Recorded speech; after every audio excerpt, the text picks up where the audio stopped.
आइए तो सभी जानते हैं कि श्री कृष्ण की जन्माष्टमी पर उसकी जन्म कथा।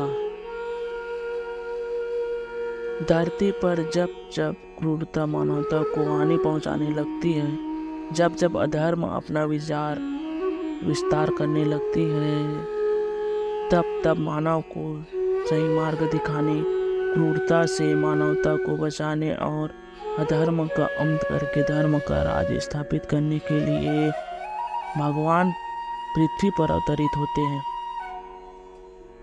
श्री कृष्ण जन्माष्टमी कथा एक ऐसी ऐतिहासिक और पौराणिक घटना है जब भगवान श्री हरि विष्णु द्वापर युग में पृथ्वी पर अवतरित हुए और मानवता का उत्थान किया।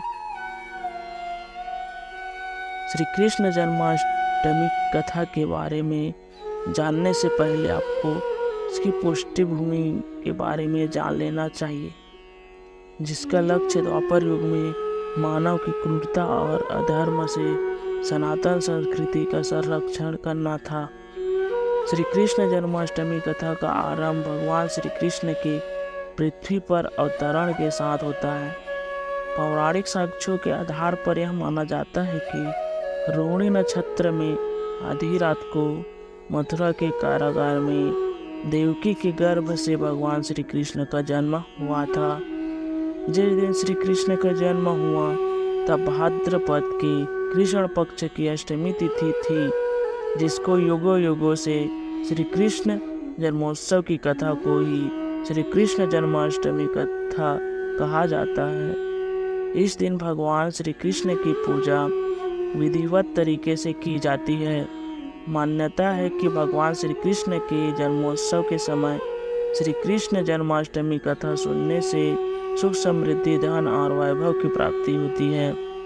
श्री कृष्ण जन्माष्टमी कथा भागवत पुराण के अनुसार द्वापर युग में मथुरा नगरी पर कंस नाम का एक अत्याचारी और क्रूर राजा शासन करता था। अपने पिता राजा उग्रसेन को गद्दी से हटाकर वह स्वयं राजा बन गया था। मथुरा की प्रजा उसके शासन में बहुत दुखी थी, लेकिन वह अपनी बहन देवकी को बहुत प्यार करता था। उसने देवकी का विवाह अपने मित्र वासुदेव के कराया था। जब वो देवकी और वासुदेव को उनके राज्य लेकर जा रहा था, तभी एक आकाशवाणी हुई, हे कंस, जिस बहन को तू उसके ससुराल छोड़ने जा रहा है, उसके गर्भ से पैदा होने वाली 8वीं संतान ही तेरी मृत्यु का कारण बनेगी। आकाशवाणी सुनकर कंस क्रोधित हो उठा और वसुदेव को मारने बढ़ा। तभी देवकी ने अपने पति के प्राणों की रक्षा के लिए कहा कि उनकी जो भी संतान जन्म लेगी उसे वो कंस को सौंप देगी। कंस ने बहन की बात मानकर दोनों को कारागार में डाल दिया। कारागार में देवकी ने एक एक करके 7 बच्चे को जन्म दिया, लेकिन कंस ने उस सभी का वध कर दिया। हालांकि 7वीं संतान के रूप में जन्मे शेष अवतार बलराम को योग माया ने संकर्षित कर माता रोहिणी के गर्भ में पहुंचा दिया था, इसलिए बलराम को संघर्षण भी कहा जाता है। आकाशवाणी के अनुसार माता देवकी की 8वीं संतान के स्वयं में भगवान विष्णु कृष्ण अवतार के रूप में पृथ्वी पर जन्मे थे। उसी समय माता यशोदा ने एक पुत्री को जन्म दिया। इस बीच कारागार में अचानक प्रकाश हुआ और भगवान श्री हरि विष्णु प्रकट हुए। उन्होंने वसुदेव से कहा कि आप इस बालक को अपने मित्र नंद जी के यहाँ ले जाओ और वहाँ से उनकी कन्या को यहाँ ले आओ। भगवान विष्णु के आदेश से वसुदेव जी भगवान कृष्ण को सूप में अपने सिर पर रखकर नंद जी के घर की ओर चल दिए। भगवान विष्णु की माया से सभी पहरेदार सो गए, कारागार के दरवाजे खुल गए। यमुना ने भी शांत होकर वसुदेव जी के जाने का मार्ग प्रशस्त कर दिया। वसुदेव भगवान कृष्ण को लेकर नंद जी के यहाँ सकुशल पहुँच गए और वहाँ से उनकी नवजात कन्या को लेकर वापस आ गए। जब कंस को देवकी की 8वीं संतान के जन्म की सूचना मिली, वह तत्काल कारागार में आया और उस कन्या को छीनकर पृथ्वी पर पटकना चाहा, लेकिन वह कन्या उसके हाथ से निकलकर आसमान में चली गई। फिर कन्या ने कहा, हे मूर्ख कंस, तुझे मारने वाला जन्म ले चुका है और वह वृंदावन पहुंच गया है। अब तुझे जल्द ही तेरे पापों का दंड मिलेगा। वह कन्या कोई और नहीं, स्वयं योग्य माया थी।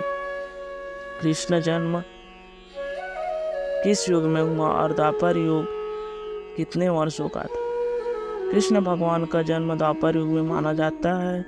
अब बात आती है कि द्वापर युग की, क्योंकि अक्सर लोगों को यह ही नहीं पता होता कि द्वापर युग कौन सा है और युग कितने प्रकार के होते हैं। इस पूरी कथा में भी आपने युग का वर्णन सुना होगा। हम आपको बता दें कि निर्धारित संख्या के वर्षों की काल अवधि को ही युग कहा जाता है। युगों के अनुसार मानव जीवन की आयु, कद काठी इत्यादि निर्धारित होती है।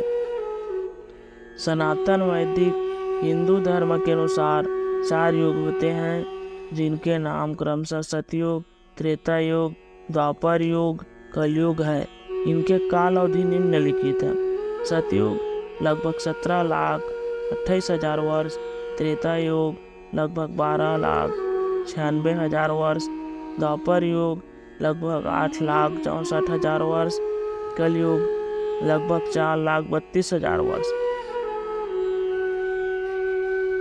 कैसे मनाए श्री कृष्ण जन्माष्टमी पर्व? जन्माष्टमी कथा जानने के बाद श्री कृष्ण जन्माष्टमी पर्व मनाने के लिए आप अपने घर में पूरी आस्था के साथ लड्डू गोपाल की सेवा करने का संकल्प ले सकते हैं।